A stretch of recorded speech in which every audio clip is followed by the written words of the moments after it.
Welcome back to Colors or a Crutch. My name is Max Sternberg, also known as Wounded Satellite, and I'm joined, as always, by Max P, the Florian guy, the Italian man, one of the most incredible people, one of the most incredible fathers ever blessed this world.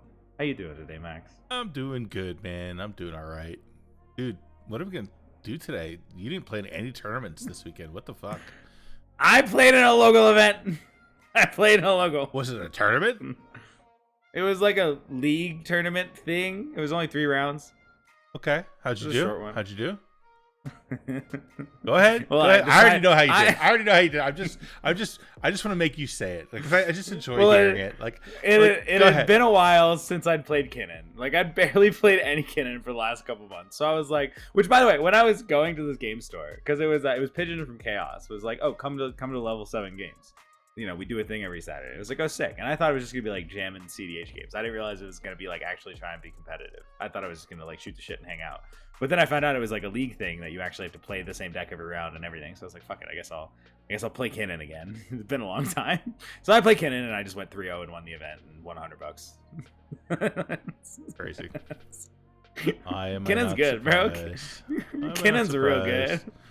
Kinnan's very good. Yeah. I'm excited. I am going to be going to the Fishbowl this weekend. I'm going to be down in San Diego, flying into LA, hanging out with people on Friday, driving down with them to San Diego on Saturday, and super excited to see Hire and all the other people I know from around there. Nice. It's going to be a great time. Going to be a really fun tournament. First Fishbowl that's ever sold out. So like it's. I saw that. That's exciting. That's exciting. And dude, I love the California guys. Some of my favorite CEDH people live out there. So. It's good to see them selling stuff out because sometimes they end up with less people somehow, which is crazy to me because there's so many good players out there, but they just don't get the same level of hype that we do on the East Coast. So I'm happy got a to see lot that. of good top end, yeah. Which I mean, a bunch of them are signed up. Like Ori's going to be there, Zane's going to be there, like a bunch of the heavy hitters. They're going to be at this event. I'm excited. Yeah, I gotta find my way out there again at some point, but that's cool. To win that shit. I finally get to play. Yeah, I get to dodge another event with no Ian, Jorman, or Waffle. Amazing. You gonna play Kinnan? What are you gonna do? I think I'm gonna play Kinnan. I think that's where I'm leaning right now. Yeah, I haven't played a big event on Kinnan for a while. I've been fucking around and finding out, and I've found out, and in a good way. Yeah. Found out it doesn't matter, but I'm totally just gonna go back to Kinnan. I miss just feeling like. Because the interesting thing is when you're playing Rockside, like, cool, I'm a turbo deck that can sometimes lean mid-range. When I'm Italian deck, I'm a control deck that, like, just can't choose anything. When I'm Blue Farm, I'm a proactive slanting mid-range deck. Like, they all have these very singular archetypes. Kinnan is the only deck where I just get to, like, pick and choose. Don't want to be turbo, don't want to be mid-range, don't want to be stacks. I can be all of them.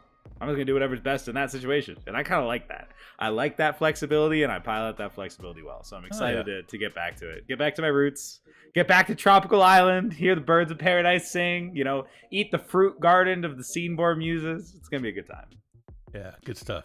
I'm just grinding Italian right now. Just trying to get as much reps in as I can. Looking forward to Pun City 3. So I'm just trying to grind it out. I did play in a Discord league, in the month of February, and I came in second. So how'd you do in this Discord league? Yeah. This Discord full of only accomplished tournament grinders. How'd you do in this league? Yeah, I came in second place ahead of Mr. Freedom Waffle, who came in third. So feel pretty good about that. Feel pretty good about it. If you're gonna come in second and someone's gonna come in third, like coming ahead of Waffle feels pretty good. That dude's pretty good. It's pretty good. Yeah. So it was good. It was good month, and I gotta try to follow it up again this month. See if I can do it again. Did you match my win rate from the previous month? No, I didn't play the league this month. Okay. it was close though. It was close. So like you got you did really well. Yeah. You did really well. I didn't look at your exact stats, but you did really well. Yeah, it was really good. I ended up with like a 55% win rate, which is pretty solid. Oh, that's still crazy. Yeah. That's so crazy. I feel good about it. Good about it. And I'm enjoying the league type of competition right now. It's kind of like a nice change of pace, little different atmosphere. So I'm having a good time. I stand by when I'm not in a tournament. I just want to dick around, have fun. I don't give a fuck. So I don't really play into like competitive leagues that often. Yeah. I mean, I like just playing in like for the hell of it, CEDH too. But the league feels good right now. Feels real good right now. Especially in light of the fact that we lost a cornerstone of webcam this past week. So before we get into that, this podcast is sponsored by Topdeck.gg, the greatest sponsor in the whole world. You wonder why your tournaments get to run smoothly. You know why we're so blessed with this incredible software. It's because of Topdeck. Because of those people over there. They are wonderful human beings.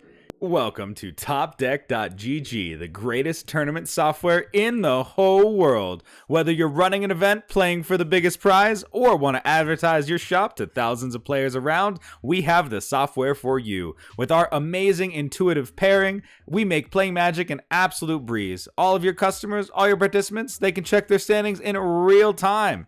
They're right there for them. They can see their pairings, they can see their results, and they can submit their round without having to turn in any of those crappy paper slips. If you want to play Magic the best way, if you want to use the best software there is, you better go to topdeck.gg. And, we're a really cool channel. Please don't forget to like and subscribe. If you want to support us even more, you can sign up for our Patreon. We have several different tiers, several different perks, lots of things for you there. And this is going to be the last week for pre-orders on the fucking awesome Colors Are a Crutch of Nixilis vs. Florian Battle Scene Playmat on the screen right now. This is gonna be the last week that we're doing pre-orders for this. We're honestly about to just order the playmats in a couple of days here. So not even a full week of pre-orders after this. We're probably gonna officially send the order in on Friday. I would imagine we'll have a few extra just in case some people do want to purchase it afterwards. But definitely, if you want to get one, make sure that you pre-order it now. It's sick, it's exciting, and I'm super hyped to play on it. Yeah, I'm so excited, dude. I'm so excited to play. I'm not gonna play on anything else. I'm just gonna play that playmat from now on. Period. End of story. I'll still collect playmats. I'll give them to my kids, but that's my playmat from now on. I'm excited. That's the one. I'm excited. That's the one. But yeah, now we can get into the news of the week. Yeah, but just real quick, but please, get the order in, because once we place the order, it may be a long time before we order anymore, if we ever order anymore, because it's just, so get it in now, get on top of it now, or you're gonna miss your chance. Don't wait. Yeah. But yeah, we'll get into the kind of sad news. I think it hits you harder than it hits me. I'm sad about it. I think you're even sadder about it, and that's just the fact that Mox Masters has closed shop and is, at least for now, no more. The tournament series is closed shop. They're keeping the league open. Obviously, very disappointing to me. I've always been a big advocate for the online tournament scene. Obviously, as I've said many times before, starting out getting into CEDH when I was living in Costa Rica, I didn't have access to any other events. I know that there are tons of people around the US in less populated areas. There are lots of people in Europe and other countries around the world where this is their access. This is how they get to be a part of this community. These events are what connects them to the rest of us, and this is how they get to show their stuff. And, obviously the spot has already kind of been taken in a form of event that I'm sure we'll talk about a little bit later in the podcast and get our opinions on. But, of all of the online leagues, this one was the most popular. This one was the highest attendance. This one sold out every time. This one was the one that held the highest esteem. Yeah, agreed. And it's very disappointing because I really looked forward to the day that I got to call myself a Mox Masters champion, because I felt like it was coming. And now that opportunity is gone, which sucks. And I'm personally not a very big fan of their reasons. Should we kind of read off what was said, or? Yeah, I'll put it on screen right now, but I mean, and I'm not going to just read it word for word, but the gist of it is just basically that, all of the issues that we talked about in our previous episode, the lying, the cheating, what they call bad actors, some of the toxicity, if you will, in the community, that you hear about from time to time, those being reasons that were mentioned, along with, the big P word, profitability. As being the reasons why they're not going to do it anymore, which I struggle with. Honestly, I struggle with it a lot, because what does that mean, profitability? I mean, what are they looking for there? And we keep hearing over and over again, that they can't extend events to 2 days. We don't have resources for additional, casters and judges and staff that make the events run. And just hearing that they're just kind of giving up on it like that, That's it hurts. That's what hurts me. That's honestly because, like, I love the playing with power people. I am, like, obviously Hire is one of my favorite people in this entire community. I don't know Ryan exceptionally well, but I've communicated with him. I absolutely respect the shit out of him. Like, I know TK well. I love TK. Like, everyone from that team are pivotal members of the CDH community. Like, they are such incredible human beings. And if you're looking at problems that you think exist within our community and you think exist within our format, there is no better group of people to try and put their best foot forward and push advancement, push trying to improve, and actually try and fix the issues. And it's incredibly disheartening for me personally to see this group of people be the ones to just kind of give up and say, you know what, we'll come back later when these problems are gone. They're the people I would expect to be trying to fix the problems, and that hurts. Yeah, I'm not a fan of it. The other side of that is, you know, there was a brief moment in time where there was very healthy sort of competition between tournament organizers, because you had Mox Masters, you had Chaos, you had Chaos Treasure Series, you had a couple of the tournaments, and then you had Path to the Peak come along, you know, by Accepted, and all of a sudden we had these 3 different TOs that were all sort of competing for our money and our time. And that's so healthy, because that means that all of those problems that we talk about, they're all incentivized to deal with and fix so that they can get our participation in their events. And now they're, you know, with Mox Masters bowing out, it's all Chaos with a little bit of Path to the Peak mixed in, which it's like is every other month they have one or something. Yeah, which is something like that. You know, as much as I love Chaos, you know, and you know, shout out to them. I like there being a little bit of healthy competition because it's good for everybody.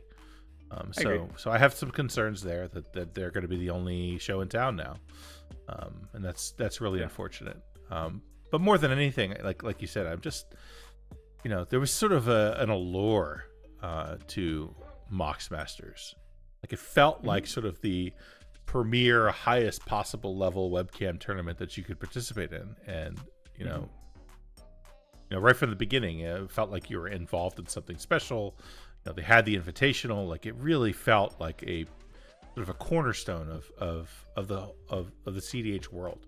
And well, I mean, what percentage of this tournament scene do you think had to some extent gotten to CDH because of Playing with Powers videos? Oh yeah, like a very very real number. And so, like, do you know how cool it is? Like, I will never forget my first Mox Masters top 4.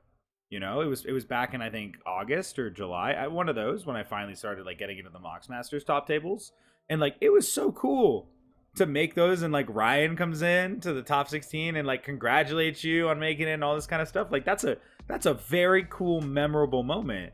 And I know from talking with people who made them earlier than me, like, they really appreciated that. That was a very cool, special thing to a lot of people. Yeah. So yeah, like, Mox Masters was held in the highest esteem because for people who are not a part of the CDH community playing the game yet, a lot of them still know what Playing with Power is. So there was this immediate connection, this immediate understanding of what it was. People who don't play CDH or are just getting into the format have no fucking clue what Chaos is right now. And I'm sure Chaos hopes to change that. I'm sure. I don't know how they're going to do it because they're not really producing YouTube content or something that reaches out to those people in that way. But, like, that's the reality of our current world. So, yes, there's absolutely this special allure to Mox Masters. And it sucks. It really sucks. Yeah, I'm mad that my last Mox Masters was on fucking Rock's side. I would have sent it on Kinnan if I knew it was the last one. Yeah.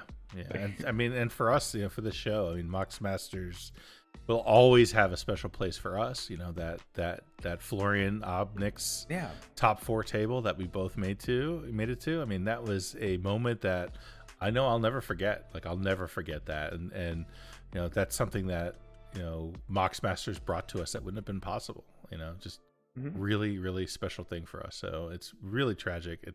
I'm sad about it. I'm genuinely sad about it. You know, my first real CDH event, and it wasn't really a real CDH event. I went to Command Fest Richmond, and it was like, I don't know, 2 years ago or something like that. And I went and played in some of their like quote CDH tables or whatever, and it wasn't real. Like it didn't feel like real CDH. Like people were just kind of bringing their high power decks and playing. But as I'm sitting there just hanging out, I look over and 2 tables away from me, there are the Playing with Power guys sitting there playing CDH with whoever happened to stop by. And, you know, that was sort of the first introduction for me to real, genuine, like certified in my mind CDH. And then when Mox Masters came along, that was the natural extension of that. Like here was like in my mind, the really legitimate, you know, CDH environment. And, you know, that's gone now.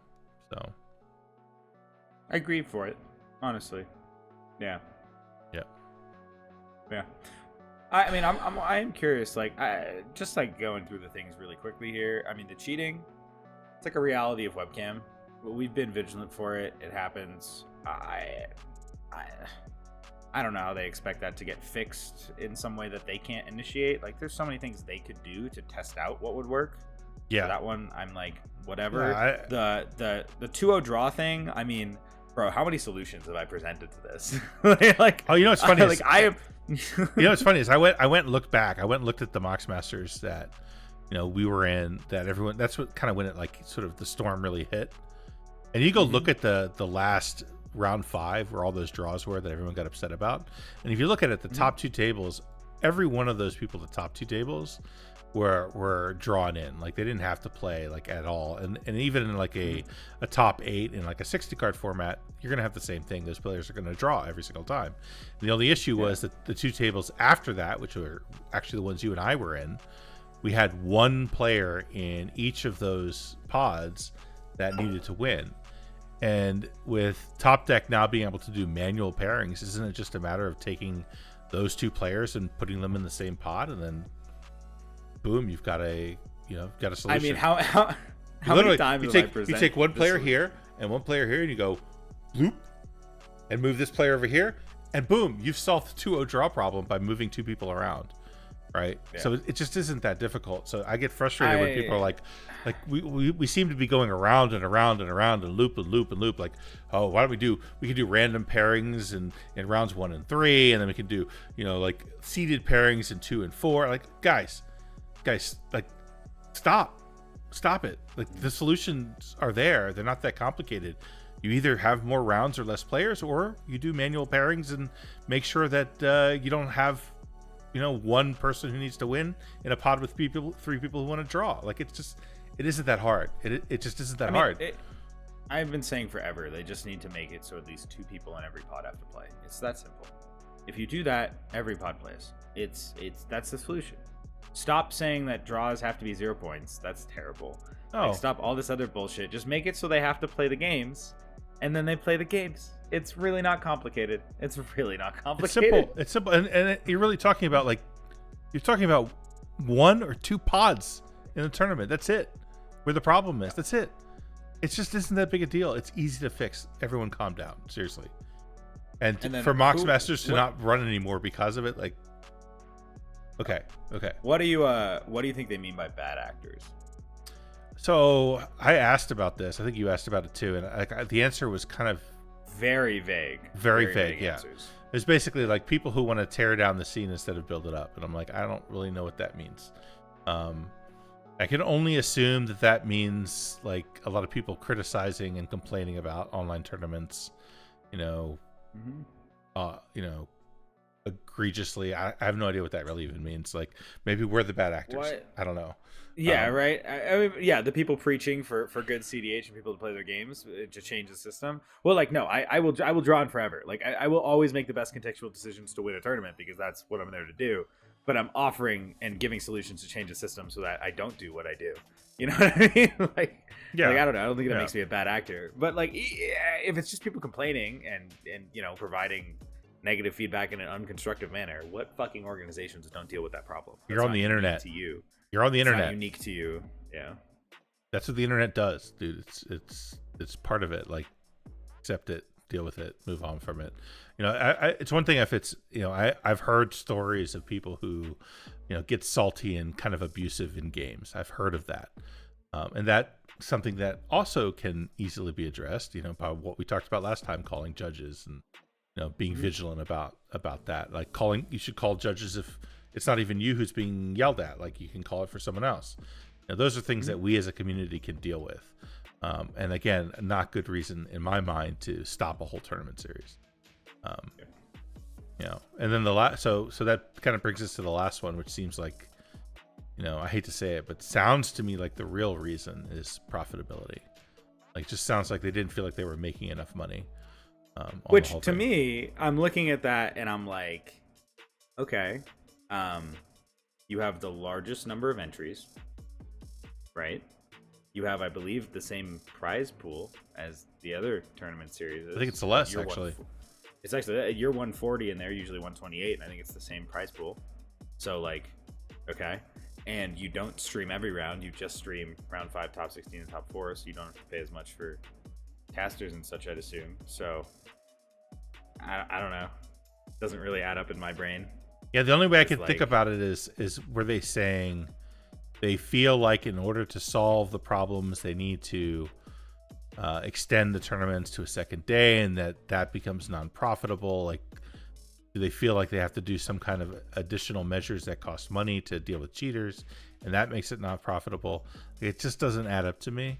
So I can only think of it as they felt like the juice was not worth the squeeze, that it was too much work for them for not enough money out of it. And well, you got to make your decisions, I suppose, but damn, that sucks for us. Yeah, I mean, to some extent, all of these tournament series have been a little bit of a labor of love, which I give credit for, and I understand they're not the most profit-producing things to ever exist, for sure. But I don't think their purpose right now has always been to produce a ton of money. It's kind of been to, like, get by and, like, allow the format to grow. Which, I don't know, again, like, when I think of Playing with Power, I think of a group of people that is, like, so determined to support and help grow this community in a positive manner. Yeah. That was just my opinion of them. Yeah, that's my view of Playing with Power and like what their goal is. I didn't think their goal was make money. It's obviously part of being a business is you have to be profitable, and I don't deny that reality. But like the underlying message I always got from Playing with Power was we just want to help build up CEDH. Yeah, and you'd think that the prestige of Mox Masters also lends itself to a larger listening community for their content as well. So I'm surprised. Yeah. I'm surprised by the whole thing. So, I mean, I guess now the mantle of the tournament scene now falls to Chaos, 100%. 100% Bit of a monopoly at this point, but yeah. Yep. And to that end, they keep releasing more and more different types of tournaments. And the most recent they took the Mox Master slot within a few hours. Yeah. Right? Before the body was cold. Ended up, before body was cold, they said, cool, our slot. Which, like, I ended up, I was literally on a call with them in the Chaos server while they were talking about how they were going to construct this event, and I gave some feedback as they asked me some questions about it. Which the one thing that will forever shock me, I guess, do you want me to explain what the event is? Yeah, please do. So it is a 2-day event called Twinflame. I recommended the names Final Fortune and Last Chance. Last Chance was my favorite. But they went with Twinflame, which was Aya's choice. And it's a 2-day event, which again is something people have been asking for in the online scene. So I think it is a very good testing ground. I'm super interested to see how it does. What I do think was a terrible mistake, in my opinion, was immediately having one on March 9th with like a week of heads up. I don't think that's realistic for people to sign up for a 2-day event with that little heads up. I really think they should have just sacrificed that 1 month and let it start in April, and then maybe held like a quick throw together, or just like fun, or like even do a charity event for like this week would be like a cool thing to help support the community, something like that. But I think trying to just immediately jam people into like their most expensive 2-day event with a week of heads up is a little wild to me. It's a tough ask. It's a tough ask, especially that it's the same weekend as Fishbowl and SCGCon Philly and like a bunch of other decent size events. So it's like, weird time to just like throw in their first ever Twinflame event. And especially so my go ahead. Sorry. My expectation is that I don't think it's gonna get the most signups because of that. Yeah, which is a big concern for me, because I really believe that these webcam tournaments need to have that second day. I don't know if the way that they're structured right now is 100% the right way, but it's in the right direction. And I really want to see people sign up for this. I really want to see, it have good attendance so that they can see that this is a model that works, because it's going to be a much better experience for the players. If this becomes, normal. Cons, but yeah, there's pros and cons, but like, in my mind, right now they're going to have 6 rounds on day 1 and then a 7th round on day 2, followed by top 16 and top 4. Right? Is that what you heard? That's what I heard. I'm not 100%. They're pretty wishy-washy. That was my recommendation. When I was originally talking to them, they were going to do 7 rounds on day 1 and just top 16 on top 4 on day 2. And I said, whoa. Do 6 and then 7, 16, 4. Yeah, see, I wouldn't even do that. I would make the tournament a limited size, make it be like 100 people is probably the right number, 120 people, and you do 6 rounds. Yeah, that's possible. Yeah, and then you just do 1 through 6 on day 1, and then top 16 and top 4. Who's not in top 16 and top 4. Yeah, don't. Yeah, because then on Sunday you can go chill and watch the stream if you didn't make it to top 16 or top 4, and it's also easier on the tournament organizers because at that point you don't have to worry about herding as many cats right into round 7. Right. The funny thing as well to me is like if you have a 128 person event, like if that's what it is, I'm pretty sure you could go 2-0 and ID 5 straight times and make the cut at 15. So I went through this. I looked at the numbers. It won't work out that way. It won't? No, okay. no. It won't work out that way. Yeah. That would be hilarious. Yeah. Yeah. I mean, and the way to compare it is like Silicon Dynasty 1. The first Silicon Dynasty had 6 rounds and top 16 and top 4. And I don't think you could have drawn out to win to get in, right? Well, actually, I guess that's different, right? Because drawing out there is 14 points. So if you have 7 rounds, yeah, you can get to 15 points, right? Jesus Christ, that can't happen. Oh my God. That's what's funny about it. Like I'm pretty sure at 128 you'd get in at 15 if you started 2-0. Oh no. Oh no. Oh no. It's gonna happen. It's gonna happen. Oh, no, because it'll be you won't be able to convince people to draw 5 times in a row. It's not realistic. Yeah. Okay. All right. Still, if it happens even once, what a nightmare. What a nightmare. I mean, I might do it just to fucking meme and see if it works. Oh my God, dude. Oh my God. But yeah, but all joking aside, like the fact that they're looking to try to figure out how to make a 2-day event work is fantastic. Like they need to do that. Yeah. And I hope, if you're listening to this and you haven't signed up and you're thinking about it, go sign up. Like go just jump into it. Like let's go. Let's not have this thing fall flat on its face like I'm worried it might, because it's too late and too last minute is my concern, like you said. Yeah, I think it was wild to just like do it a week later for 2-day, but yeah. Yeah. Hey, next week, guys. Hey, this weekend, guys. Can you commit 2 days, the whole weekend, to play CEDH? Can you commit your entire weekend to CEDH? This weekend, yeah, like in a week. Yeah, let's go. Yeah, it's a tough ask. It really is. A really tough ask. Yeah, but I mean, you still got to applaud Chaos for at least like they're kind of hearing our feedback and trying to make things happen. Sure. The other thing that was interesting from Chaos is Zen. I don't know if you guys know who Zen is. Pauper Fanatic. Speaking of Mox Masters, he's one of the people who, I think he's the only person who ever won back-to-back Mox Masters on everyone's favorite deck, Tayam. Don't say it. I'd say it. I gotta go do some gum or yeah, something. there was I realized someone made a YouTube comment about back. I think it was they commented on like the video with Shauna like the other day. And they commented, they were like, it's really just crazy how ignorant you guys are about Tayam. You just shit on it because you don't know how it works. And I'm here like, I understand that deck more intricately than half the people who fucking play it. I just hate it. I don't think people understand. So leading up to the back-to-back Mox Masters, Zen and I played at least 5 games a day for months on Tayam, over and over and over and over again. Like to the point where like I still have nightmares. Zen beat me in round 1 of one of those Mox Masters events. And in his round 1, after he won, I had him pull up his video, recreate his board state of 2 turns earlier, and explain to him how he could have won 2 turns earlier. I understand the deck really fucking well. Yeah, I just hate it. Yeah. I just hate it. But in any case, like Zen, who I consider a good friend of mine at this point, like we've played together for a long time now, had a fantastic suggestion about how to possibly mitigate some of the top deck stacking cheating that's been going on. And his method was very, very simple.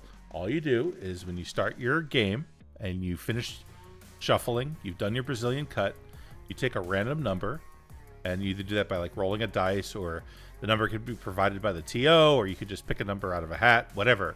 You pick a number, you say 8 or 10 or whatever the number is. That player, your cut buddy, then takes that number of cards off the top of the deck, puts them on the bottom of the deck, draws their 7. It takes literally 15 seconds to do, and it absolutely makes it impossible for people to do the stuff they've been doing, where they go and stack their pile and then don't give numbers to their piles so that they're more likely to get the pile that they want, like the stuff that we saw in the last cheating video. So here's an easy solution, and to their credit, Chaos heard Zen's feedback, heard us talking about it, and it sounds like they're going to be implementing that as part of their measures going forward, which is great. So works for me.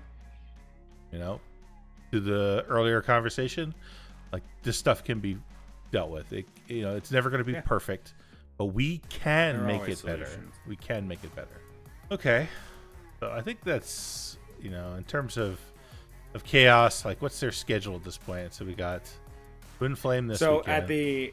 So the way it works now is it's going to be the first Sunday of every month is the Pantheon series, the one appealing to the people in the European time zones, starting at 2 a.m. my time, starting at 4 a.m. Eastern time, or 10 a.m. whatever European time. I don't know what it's called. Sorry. And then on the second Saturday of every month, and Sunday now, will be Twinflame for Saturday and Sunday. And then the third Saturday will be the regular Chaos Treasure Series event. And then the fourth one will be the Mythic Lotus series, which you'll notice they have cool AI art logos for each of those series now. If you look at the really cool Mythic Lotus one, they were struggling to get one that worked for a while. And I said, can I write a prompt that you guys give to the AI thing? And I did that. And that is the logo they chose to go with. That's cool. So I gave the prompt to the AI art thing for that one. Okay, the prompt that I gave to the AI art was, make me a circular logo utilizing some amount of color. It must focus around a large center lotus, preferably adding whimsical and mythological aspects around the edges. Aspects of battle may also be included. The logo must also say the word lotus on the bottom section. It got everything but the word lotus. That's awesome. That is so funny. Yeah. So that's the term schedule, and then next month in April 13th, there's going to be Path to the Peak on April 13th. And that's Acceptance Tournament Series. I definitely recommend checking that one out as well. A little bit smaller, a little bit more homey. I think it'll be good. Is that the same day as Twinflame now? Is that what that is? Are they now on the same time? Might be. Was April 13th going to be the same day as Mox Masters? Already scheduled for the same day as Mox Masters? Or did he make this timing after? I'm pretty sure it happened as the Mox Masters announcement happened. I think. Interesting. I think there was a little bit of now we're hitting the point of dueling online events on the same day. That sounds miserable. Yeah. That seems very bad. You guys should communicate with one another. Yeah, it sounds like a good idea. But at the same time, if Chaos is going to run an event every single weekend, then where is there room for anyone else to run? There has to be. Yeah, eventually there will naturally be competition. Which, honestly, the thing that's going to pull people to your event, if I'm just being real, prize money. Have the best prize money. The only tournament to come out of nowhere and immediately have good participation, Lotus Series. Lotus Series, best prize money out of any tournament. Yeah, what do they pay? Like, what's the payouts from them? If it were to fill out at 128, first place in a 128 person online event with a $40 charge, or is it 40 or 50? I think it's 50. First place gets over $1,000. Second, third, fourth each get like 560 something, which for the record, that's really good.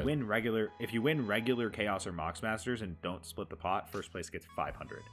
So second, third, and fourth all make more money than first place from Mox Masters or Chaos for a $15 higher entry. And then whatever, I think it's fifth through eighth all make like $100 something as well, for like a few $100. Like very good prize money. Yeah, I don't know how that's going to shake out. There's too many at the same time. I don't know how that's going to work out, but we'll have to see. I mean, at the end of the day, we're going to have to pick which tournament experience we want. So the onus is on you guys, TOs. You better make it good for us so we could pick you. Because if it's not good for us, we're going to pick someone else. So that's what competition's going to be. That's where competition will be interesting. More money, less problems. Yeah. Kind of where it is. And then beyond webcam tournaments, we've got Punt City 3, which is the Eminence. Oh my God, I said Eminence. Topdeck Platinum event coming up in April 6th. And then there is the Invitational on the horizon. I think that's going to happen in August, right? And then when the Topdeck Invitational will happen, it's supposed to be like mid-August, right? Mid-late August. Should we do a leaderboard update? Yeah, let's do that. Let's do the leaderboard. So there you are at number 3, 945 points behind Jorman and Freedom Waffle, but ahead of Comedian. That's pretty good. Pretty good. I know that you want to be in that number 1 spot, though, don't you? I would like to be in that number 1 spot. I'm pretty sure if I win Fishbowl this weekend, I get it. So. Yeah, go get that done. Go snag her. Yeah, I got you, bro. I got you. Yeah. Maybe I just bust out Italian again. Who knows? What if I just last minute go back to Italian and win another one? And then there's lots of who's on here. You got Malcolm Beckford, our guest from last time, at number 8. You got Jason Baird. That's Naystrom, who plays Naystrom, the Tameshi Wizard. We got Ori. We got lots of people here. And then if you go to page 2, all the way down the bottom of page 2. Who's that? At number 20, you have Max D.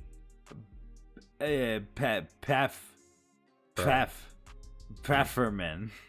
Yeah, all the way down at number 20. And yeah, I'm feeling the heat too, because if you look back, like there's a lot of people who are over 300 points right now. 41 is 300. That's look at that. Temujin at number 41 with 300 points. So I'm feeling that. I'm feeling the heat. I gotta put up some more points. I mean, it is interesting if you look at page 2. I mean, you're looking at Maxwell Molinari, Alexander Lien, Eric Duveau, like even Connor, you, but all of you guys who I just named have been on page 1 earlier in the season and have now been supplanted.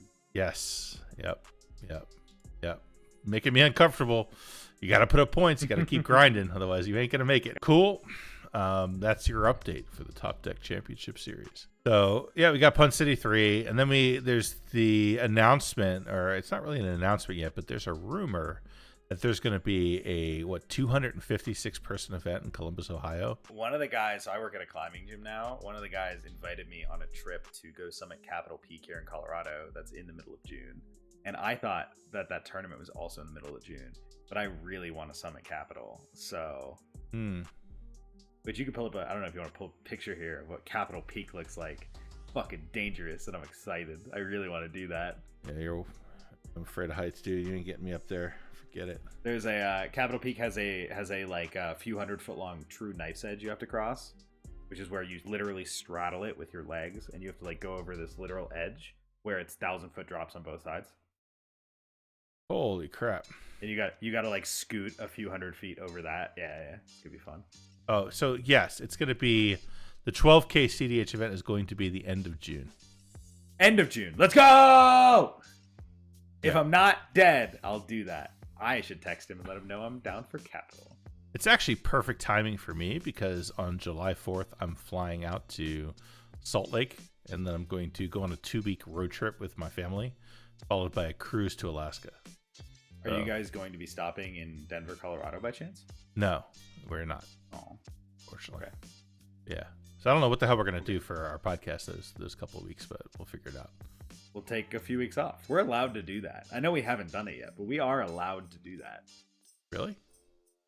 Yeah, I think so. Do you want to go over any of the recent metas, or? I mean, was there anything? There was just. Oh, really? Let me see if there was anything interesting about it. EDH top 16, Pantheon series, meta breakdown, entries. What the fuck? What? I'm afraid to ask. It's actually interesting. So, getting into the meta of this Chaos Pantheon series, I just clicked to sort it by entries. And what's really surprising. So, first place Blue Farm, 8 entries, 1 top 16. You have a few decks tied for second with, you have Kinnan and Sisse both with 4 entries, each with 1 top 16. What's really, really interesting is also tied with Kinnan and Sisse with 4 entries is the partner pair of Bjorna and Wernog, which had 3 top 16s out of its 4 entries. What? Wait, what? Bjorna and Warnock. Oh my god. Blues Clues went 3 out of 4, bro. What the hell? That's insane. Yeah, and then Rogsai went 2 out of 3. Najila went 0 out of 3. Bruce Thras went 2 out of 2. Shockingly, in the European event, there were only 2 tie-ums, and one of them made top 16. Taigam Ojutai Master at 16th? What? Wait, did it make it? Yeah, let's go. Let's fucking One win. Go. One win, though. They're cooking. Yeah, so that's the weird thing about events like this, when you get to like 15-person events, is, or like 50-something person events, then you still do a top 16. Like, you can get in at like 7 points. It's wild. Bro, you gotta look at this deck list. This Taigam deck guy, list. He's running Drawn from Dreams? Drawn from Dreams.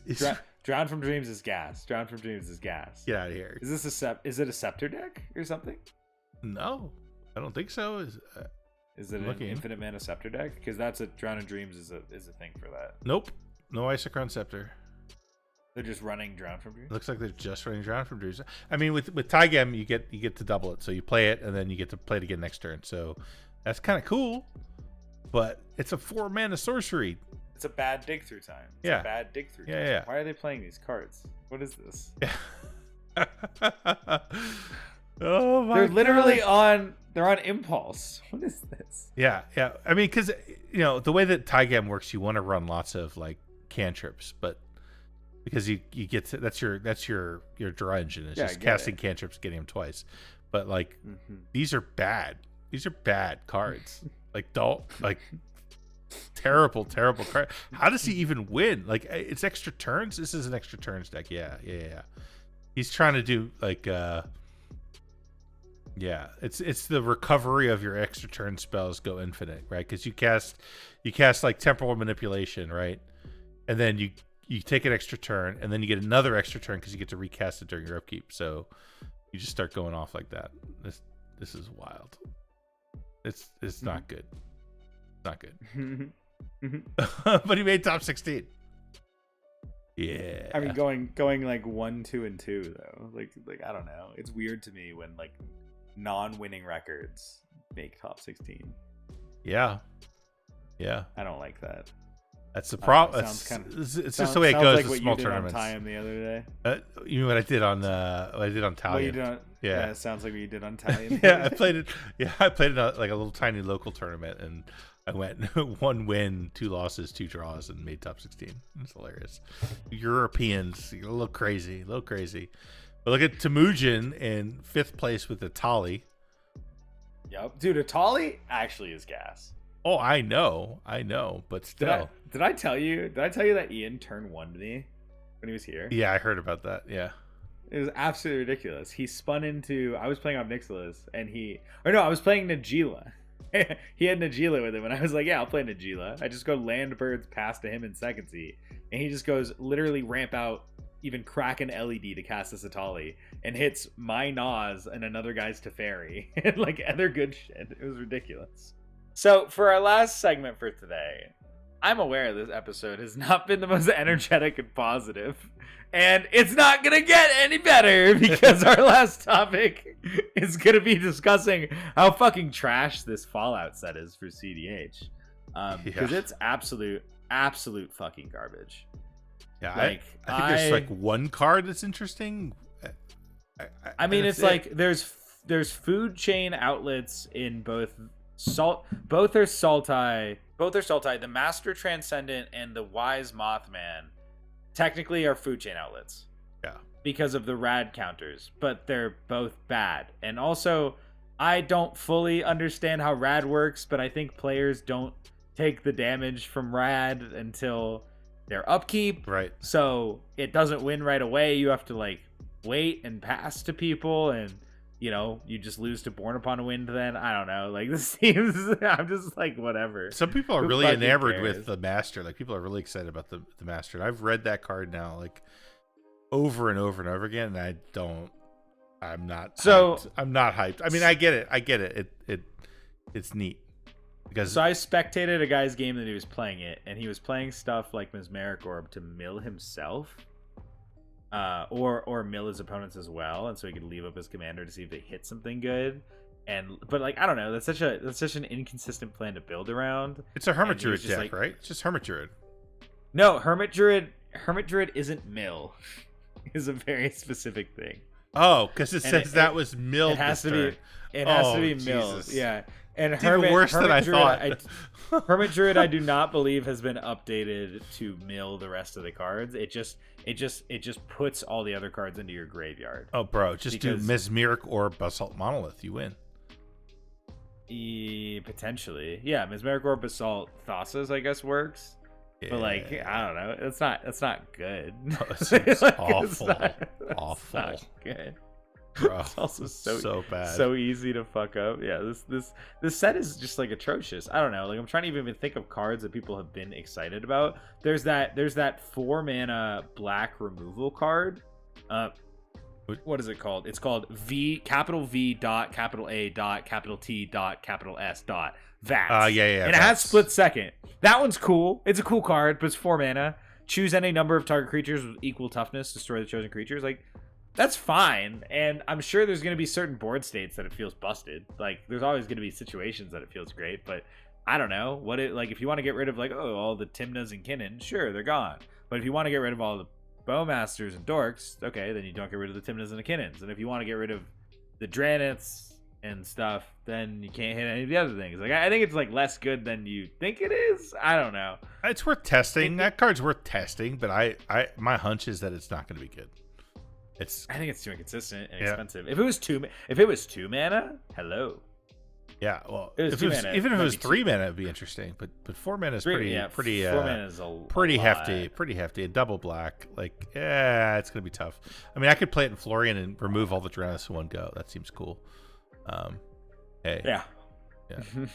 Yeah. Okay. For 4 mana. Maybe I play it in Ob to get rid of the train. Yeah, there you go. There's the nuclear fallout sorcery. Each creature gets twice -X/-X until end of turn, and each player gets X rad counters and costs black. I mean, black, it's and like X. that card is interesting. It's almost like Torment of Hailfire. It's not good. Kind of, but it also kills your own things, which I don't like. Yeah, I mean, I was looking at it like know. someone mentioned it like as maybe something to include in Italian, but here's the problem with that. What we'd like to do in Italian is we like to do 3. We literally can't do 3 with this because not an option. No, so we can either kill a bunch of tutus or we can kill our Italian. So that seems pretty. Just play your Henny's expertise. Like, it's better. Exactly. I don't know. I'm going through the colors of the cards, and I already did this the other day. One card that is interesting, it's a mono red commander, Rose Cutthroat Raider. It has the ability of so it's at end of combat on your turn. If you attacked this turn, create a junk token for each opponent you attacked. Junk tokens are artifacts that you can sacrifice at sorcery speed for tapping them. No cost to do so, just tapping them. Exile the top card of your library. You may play that card this turn, not until your next turn or whatever. Yeah. But what is interesting about this is it kind of makes it like a better professional facebreaker if you don't care about the mana as much, because you only have to attack, you don't have to connect. And then it has a even more important ability, which is whenever you sacrifice a junk, add red. Really importantly, this sacrifice does not mean you have to have sacrificed the junks to their own ability. You could have sacrificed them to anything to add that red mana. So I do think this has a bunch of infinites with it, which is pretty cool. Yeah, I looked at this and my first thought was like, is there a way to do like Krark Clan Ironworks shenanigans with it? Like, create junk tokens and then sack them for, 2 colorless and a red for each one. So that's like massive, influx of mana all of a sudden. Like, is there a way to do something with that? Maybe. Yeah, there probably is. I mean, each junk tapping for 2 colors and a red is kind of crazy. Yeah, but you have to. But then you have to play Krark Clan Ironworks and Rose Cutthroat Raider and like Novelist. There's probably a way. I don't know that I have the time to really explore it the way it needs to be explored to be good. I'm sure this is something that like Josh, Elder Drunken Highlander, or Kai will put together, because they're the ones who will explore this, I think. Have you tried Crime Novelist and anything yet? No, I have not. I know you were sitting in my box. High on that card. Sitting in my box. It would be good with this though, right? It'd be pretty good. Yeah, that's great with this. I mean, your junks essentially sack for double red, which is cool. Yeah. Yeah. Seems interesting. But yeah, definitely. I don't know. Just none of these cards seem good. Nope. Is this the worst set for CEDH in the last 5 years? Yes. I'm just gonna say it. Yes. I think it is. I think it is like the least relevant. Like, I feel like every set has given us something. You know what I mean? Something for some deck somewhere. And this is just nothing. From a CEDH perspective, this is horrendous. Horrendous. It's really bad. I don't know. Is there any chance one card is just broken and we don't notice it? It's possible, well, actually, but I don't see it. There's one cool card for like stacks decks. What's that? Watchful Radstag. Where's that? What color is that? It's a green card. It's 2 and a green. It's an Elk Mutant 2/2 with Evolve, and it has an ability of whenever Watchful Radstag evolves, create a token that's a copy of it. Stop it. So if you're well, hear me out. If